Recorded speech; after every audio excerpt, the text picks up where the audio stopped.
నిర్మాణాలు గుట్టురట్టు. బెజవాడలో కనకదుర్గమ్మ సాక్షిగా నిబంధనలు గాల్లో దీపాలవుతున్నాయి. అక్రమ నిర్మాణాలు పుట్టగొడుగుల్లా పుట్టుకొస్తున్నాయి. కూటమి ప్రభుత్వం అవినీతి రహిత పాలన అందిస్తామని చెబుతుంటే క్షేత్రస్థాయిలో మాత్రం కొందరు కేటుగాళ్లు ప్రభుత్వ ఆశయాలకు తోట్లు పొడుస్తున్నారు. విజయవాడ కార్పొరేషన్ పరిధిలో యథేచ్ఛగా అక్రమ నిర్మాణాలు, నిబంధనలకు విరుద్ధంగా భవనాల నిర్మాణాలు, ప్రభుత్వ లక్ష్యానికి తూట్లు. కూటమి పెద్దల పేర్లు వాడుకొని అడ్డుగోళ్ల దందాలు, టౌన్ ప్లానింగ్ అధికారులపై బెదిరింపులు, ఆదాయానికి గండి. విజయవాడ నగరపాలక సంస్థ పరిధిలో అక్రమ నిర్మాణాల జోరు సాగుతుంది. నిబంధనల ప్రకారం అనుమతులు తీసుకోవాల్సిన చోట పైసా ఖర్చు లేకుండా ప్రభుత్వానికి రావాల్సిన ఆదాయానికి గండి కొడుతూ కొందరు వ్యక్తులు బరతెగిస్తున్నారు. కూటమి ప్రభుత్వం అధికారంలోకి వచ్చిన తర్వాత అవినీతిపై ఉక్కుపాదం మోపుతుంటే కొందరు స్థానిక నాయకులు ప్రభుత్వ పెద్దల పేర్లు చెప్పుకుంటూ అధికారులను భయభ్రాంతాలకు గురిచేస్తున్నారు. రాష్ట్రంలో పారదర్శకమైన పాలన అందించాలని, ఎక్కడా అక్రమాలు జరగకూడదని ముఖ్యమంత్రులకు కఠిన ఆదేశాలు జారీ చేశారు. కానీ విజయవాడ కార్పొరేషన్ పరిధిలో పరిస్థితి ఇందుకు భిన్నంగా ఉంది. గత ప్రభుత్వంలో అక్రమ నిర్మాణాలను అడ్డుకోకపోవడంతో నగరంలో విచ్చలవిడిగా నిర్మాణాలు కొనసాగాయి. టౌన్ ప్లానింగ్ అధికారులు అక్రమ నిర్మాణాలను ఆదిలోనే గుర్తించి చర్యలు తీసుకోవడానికి వెళితే టౌన్ ప్లానింగ్ సిబ్బందిని అడ్డుకొని ఇష్టం వచ్చినట్లు చేస్తాం, మా ప్రభుత్వం, మాట్లాడడానికి మీరెవరు, కోట్లు ఖర్చు పెట్టి కార్పొరేటర్లుగా గెలిచింది చేతులు మూసుకొని కూర్చోటానికా,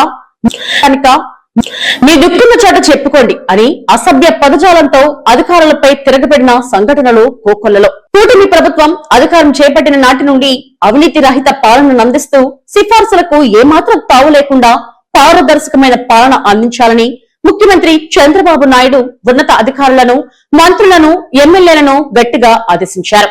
నాటి నుండి నగర వ్యాప్తంగా అక్రమ నిర్మాణాలకు దాదాపుగా ఫుల్ స్టాప్ పడింది. కొంతమంది అవినీతి పరులు, కొంతమంది అధికారులను తమ చెప్పు చేతల్లో పెట్టుకుని నిబంధనలకు విరుద్ధంగా నిర్మాణాలు చేపట్టారు.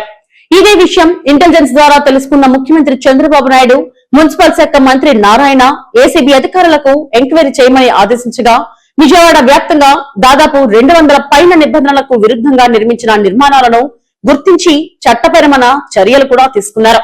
ఈ అక్రమ నిర్మాణాలలో సింహభాగం ఎమ్మెల్యేలు, వారి అనుచరుల సిఫార్సులతో నిర్మించినవని తేల్చారు. Rule is rule, rule for all అన్న మాటకు నిలువెత్తు నిదర్శనంగా నిలబడిన ప్రభుత్వ పెద్దలు అన్నిటిపై చర్యలు తీసుకున్నారు.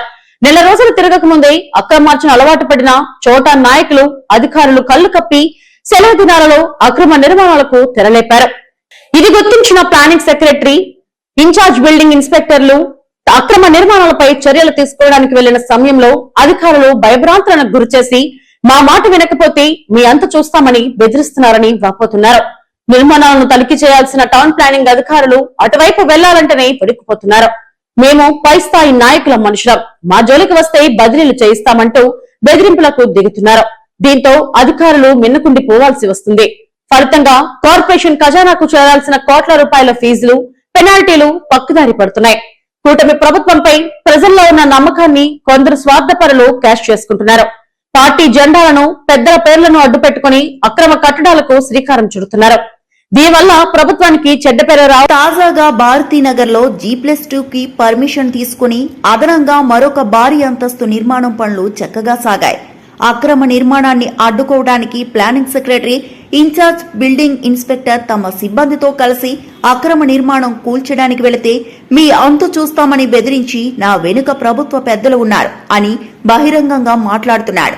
చేసేదేమీ లేక ప్లానింగ్ సిబ్బంది వెనుతిరగాల్సిన పరిస్థితికి నెలకొంది. బెజవాడలో ఉద్యోగం చేయాలంటేనే కష్టంగా ఉందని పలువురు ప్లానింగ్ సెక్రటరీలు వాపోతున్నారు. సింగ్ నగర్ ప్రాంతంలో ఒక బిల్డర్ భారీ అక్రమ నిర్మాణాన్ని నిర్మించారు. దీన్ని అడ్డుకోవడానికి వెళ్లిన టౌన్ ప్లానింగ్ అధికారిని బదిలీ చేయించారని, భవానీపురం క్రాంబేర్ రోడ్ లో ఒక భారీ షాపింగ్ కాంప్లెక్స్ పైన మరొక అంతస్తు నిర్మాణానికి తెరలేపిన స్థానిక కూటమి నేత అని చెప్పుకునే వ్యక్తి అక్రమ నిర్మాణానికి పాల్పడుతున్నారని అధికారులు ఆ నిర్మాణాన్ని అడ్డుకున్నారు. ఏమైందో తెలియదు కానీ వారం రోజులు తిరగకముందే అక్రమ అంతస్తు పనులు చకచకా సాగుతున్నాయి. Bhavanipuram church centre housing board కాలనీలో ఒక భారీ కమర్షియల్ షెడ్ నిర్మాణాన్ని అధికారులు అడ్డుకున్నారు. ఈ షెడ్ విషయంలో అధికారులపై తీవ్ర ఒత్తిడి చేస్తున్నట్లు సమాచారం. ఇలా చెప్పుకుంటూ పోతే నగర వ్యాప్తంగా కోకొల్లలుగా ఉన్న అక్రమ నిర్మాణాలను ప్రోత్సహిస్తున్న చోటా నాయకుల వల్ల ప్రభుత్వానికి చెడ్డ పేరు రావటమే కాకుండా నగర ప్రణాళిక మొత్తం అస్తవ్యస్తంగా మారుతోంది. ఇప్పటికైనా ఉన్నతాధికారులు స్పందించాల్సిన అవసరం ఉంది. రాజకీయ ఒత్తిళ్లకు లొంగకుండా నిబంధనలు ఉల్లంఘించిన భవనాలపై కఠిన చర్యలు తీసుకోవాలని బెజవాడ వాసులు కోరుతున్నారు. అవినీతిని సహించబోమని చెప్పే కూటమి నేతలు తమ పేర్లు వాడుకుంటున్న వారిపై ఎలాంటి చర్యలు తీసుకుంటారో వేచి చూడాలి.